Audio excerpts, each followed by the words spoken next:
I don't know. The title page takes me forever to make, but searching, not because it's some work of art or anything. It's because once you go on the internet and look for pictures, it'd be better if I had just sat down and drew them myself, because then I wouldn't waste time. But as soon as you go on the internet looking for stuff, you get completely sidetracked all the time. But I tried to throw some pictures on here just to give an idea about what transformations are. What does the word transformations mean? If you say something is transformed, transformation, some kind of change, right? Some kind of change related to this. Related to graphs, the word transformations is looking at if you make a change in an equation, how does that affect the graph? Or if you make a change in a graph, how does it affect the equation? This, I know you can hardly see there. This is a function that says y equals 2x squared. Presumably that's this one, only it's drawn better than I just drew it. Now, what we're looking at is what happens if you change the x to x minus 3. Everything else about it's the same. It's just that the x has been replaced with x minus 3. You did that in grade 11, but you probably didn't talk about it as though you're replacing something with something else. You probably just looked at it as somebody said, draw the graph of this, and you said, oh, when there's a minus 3 in there, this is what it does to the graph. We're going to look at it more generally now and say, it doesn't matter what kind of a function you have, whatever it is, f of x, usually you use a letter like that to stand for some function. If you're using the letter f with brackets to mean that function, that could mean this. It could be take the thing inside the brackets, square it, times it by 2. It could be anything. Okay, the letter f just means some kind of function. Well, we're looking at if you take a variable and replace it with, say, that variable minus 3, what happens? We're also going to look at what happens if you take y and change that. If you took this y and replaced it with y minus 3, how does that affect the graph? Or if you take it and change it to, I don't know, if you change the x to 2x, or if you change the x to a half x, how does that affect the graph of the function? So that's what transformations are, looking at how do changes in the equation affect changes in the graph and vice versa. You know some of it from looking at parabolas last year, but you don't necessarily know it for all these other kinds of functions. Maybe you looked at absolute value graphs last year. Maybe you didn't. Some of the other ones down here, we haven't looked at trig graphs yet, but we will. Graphs of trig functions and then other sort of random functions. The first tutorial here is looking at translations. I don't want to give away the outcome here. Actually, I do. I want to tell you. I want you to know before doing this what you're looking for.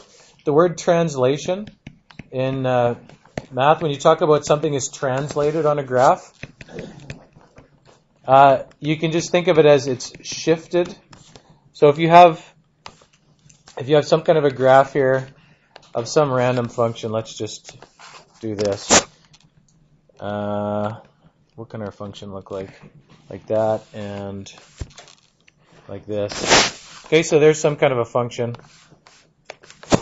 Translating that function means if this is taken and it moves to the side, or it moves vertically. I guess I don't want to move the whole axis, but let's try again. Can we do it without getting the axis there? Okay, so if the whole thing is shifted that way, or shifted this way, every point on the graph moves. If there's a point right here, and the whole graph is moved, every point moves.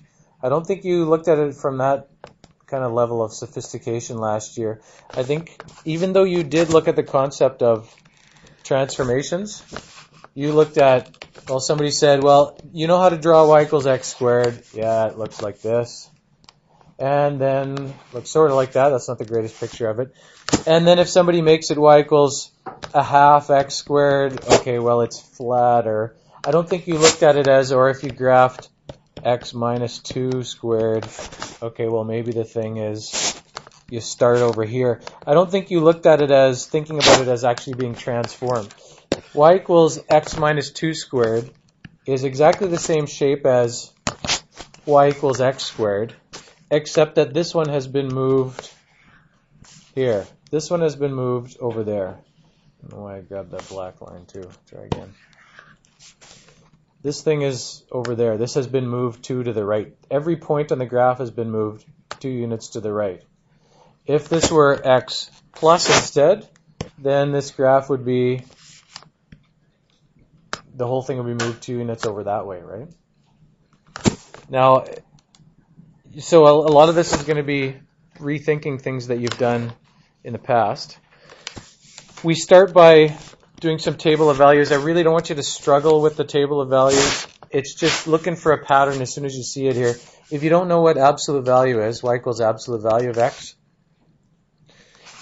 The absolute value of a number, the absolute value of 7 is 7. The absolute value of negative 3 is 3. The absolute value of a number is how far away from 0 is it, regardless of direction. If you know the difference between velocity and the word speed, do you know the difference between those two words? If you're taking physics, you probably do. Yeah, velocity has a direction, speed doesn't. We have a speed limit because it doesn't matter which direction you're going. You don't have a velocity limit, right? Speed is, it doesn't matter what direction. If you say that this is the positive direction and you're going 100 kilometers an hour in that direction, the velocity would be positive 100 kilometers an hour. And then if you went back this way, this would be negative 100 kilometers an hour. Speed is just, the speed in both cases is 100. It doesn't matter what the direction is. If you think about a number line, it's just the distance away from 0, the number without the sign. If here's 0 and here's 7, its absolute value means that distance right there is 7. If this is negative 3, that distance is 3. It's 3 units away. It doesn't matter which side you are. So I know you probably thought about it as, oh, absolute value just makes them all positive, right? So the absolute value, if you're doing this, the absolute value of negative 3 is 3, negative 2 is 2, absolute value of 2 is 2. You can fill in the values here. This is looking at what happens if you take a function, and one way to look at it would be if we tack a plus 3 on the end. Okay, but there are two ways to look at it. If we take the function y equals f of x, when we do tables of values, we need a specific function. So the f in this case, f of with brackets, in this case is absolute value. That's what it is. On a calculator, it would be abs with brackets like that, but the f just stands for some kind of a function. We're changing it to replacing, you're taking y equals f of x, and we want to know what happens now if we replace y with y minus a number. They put y minus k here. Okay, they change y into y minus k. Or you can write it, because you can write it two different ways here, which maybe we should talk about after you try some yourself. Y equals f of x, we're replacing this with y minus k. Or the other way to look at it would be, this k could be on the other side here, right? Where could that be? What would be the other way to write this? Why can't I get the whole thing? That could be on the other side. What would happen to it if I put it on the other side? It'd be positive, right? So that's why there's these two versions here. There's y equals f of x plus k, or there's y minus k equals f of x. They're the same thing. It does the same thing. If you have y minus 3 equals f of x, that has been changed the same way from y equals f of x as if you did y equals f of x plus 3. Those are the same change has occurred, but you're just looking at what change has occurred. If you know your grade 11 math pretty well, you should already be able to predict before you do this, how is this going to be different than this? And how is this going to be different than this? So you make some predictions before as you do it. That's the first part. You're asked some questions about, how is this different? What's happened? You can use the word translated. You can use the word shifted if you want, whatever you're more comfortable with. When you start to have these general things without specific numbers, maybe it's harder to think about it. The second part here is comparing the graphs of that and if you replace something inside the function.